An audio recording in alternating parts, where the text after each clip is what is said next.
Sinundan ng mga miyembro ng PNP Highway Patrol Grupo HPG ang isang tanker truck hanggang makapasok ito sa isang garahe sa Caloocan City. Dito nila ito naaktuhang isinasalin ang kargang methanol sa mga drum na may lamang diesel, gasolina at premium gasoline. 6 ang arestado, kabilang ang driver at pahinante ng tanker truck. Wala silang mapakitang documents na legit yung kanilang transaction or business para po ito. Halos 9 milyong pisong halaga ng petrolyo ang nakumpiska. Puno. Ito pulaw. Premium to premium. Ito green unleaded. Ito mga nasa drum diesel. Hindi umano otorisado ang paghahalo ng methanol.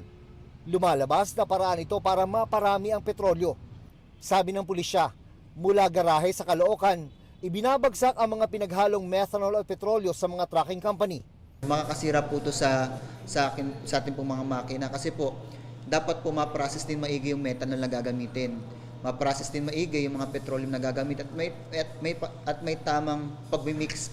Nasa kustodiya pa ng HPG ang mga sospek. Sinubukan namin silang kunan ng pahayag. Baka may gusto kang sabihin, sir. Bilang depensa sa sarili mo, sir.